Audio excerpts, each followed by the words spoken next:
Hello everyone and welcome to Movie Review UK. My name is MJ and today we are going to be reviewing Fast and the Furious 8, or as it's called in America, The Fast and the Furious 17. No, it's actually called The Fate of the Furious, I believe. Don't know why they've changed the name for the UK audience. Perhaps we get confused with the order of things. Anyway, so let's talk about the franchise in general, shall we? This is a franchise that is, or has, evolved massively. I think the first three are all pretty similar. They are really street racing movies at their heart. From 4 onwards they kind of change into the heavy action genre, and I now view them as being quite a similar franchise to Mission Impossible. They are over the top action, secretive espionage type things, and I think the cast of characters that they've grown has been actually fantastic. And there are 8 installments now. That's a huge amount of movie and a huge amount of content to actually consume.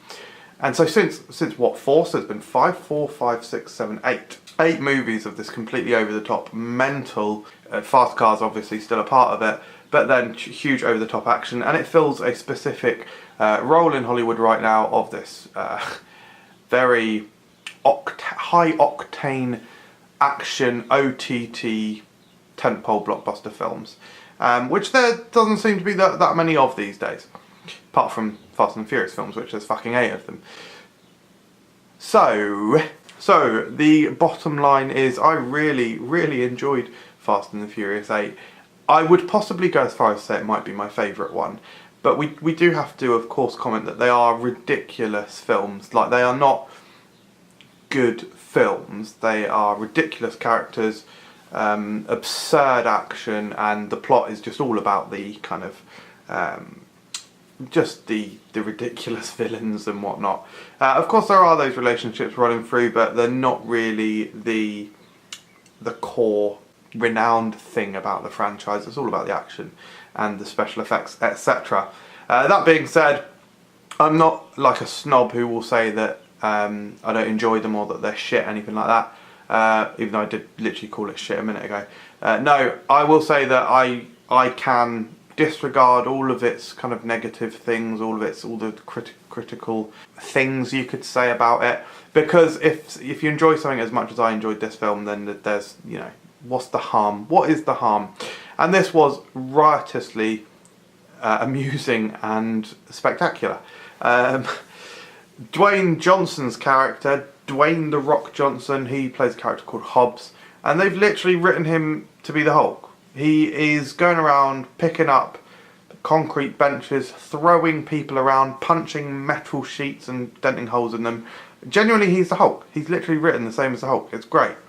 And I don't want to spoil any of the cameos that this film has. Not only returning characters from past installments in the franchise, and there's plenty of them, by the way. Minor spoiler. But also actor appearances that you are surprised by. One in particular is a pretty big actor, and it's cool to see them in this. I think some of the cameos are probably in the trailer, so it's probably widely known, but Jason Statham is in the film. He played the villain in the last one, and he is brilliant in this. He has some really fantastic scenes. He's funny, and the kind of frictionless relationships that he has with some of the others, as of course he is a villain, is brilliant, and that's really cool. The setup is pretty simple, pretty straightforward, but again, yeah, I enjoyed it. And Charlize Theron plays the villain in this film, and it's interesting to see how she links into the franchise, and I actually thought her performance was great. Really iconic look for Charlize Theron, and I was very satisfied with her in this.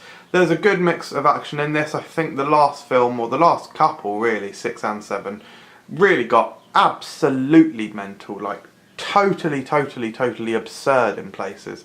Like when they're jumping through the sky grabbing each other. This one actually marginally tones it down, which is a good thing, but there is still plenty of laughing at the ridiculousness of it. And that's not a bad thing though, I don't think. But as I say, yeah, they have toned down the ridiculousness just a fraction, which I don't think is a bad thing, because it was getting out of hand. Not to say that it's not already still out of hand, but yeah. With such a large cast of characters, you would also think that they wouldn't all have a good share of the limelight. Certainly some are highlighted more than others, but the weaker characters, the ones who are really supporting characters anyway, they all get a little bit of sprinkling of development and one-liners, etc. And I think that's all they need in this franchise. So that's good. I've got no complaints from that regard. And I just really thought it was great. Predictable, but not in a bad way. Certain things are set up 45 minutes in advance of them happening, and it's very obvious what's going to happen, but because it does seem like there's only one specific way out for the central plot in the film to resolve. But I wouldn't say that that's a bad thing again, because it's just, it is what it is, and I suppose it almost adds anticipation for that moment, and that moment itself was fantastic, so there is a good payoff in the film. Yeah, really solid. Last thing I want to mention is that there's not an after credit scene. We did stay, but I think you probably you find out all you need to know about the potential upcoming installments during the film itself and during its closing 10 minutes or so.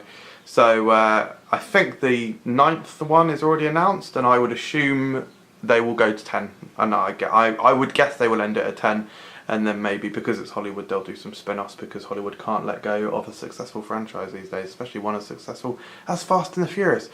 Like I said, I really enjoyed it. It's a guilty pleasure of mine. Not even a guilty pleasure really, just a pleasure. And I'd give this one 8 out of 10. Yeah, I don't know what I said. Obviously I said 8 out of 10, but I don't know how it came out. Thank you very much for watching Movie Review UK. If you are new to the channel, please do subscribe for more videos, and have a nice day. Go see this film.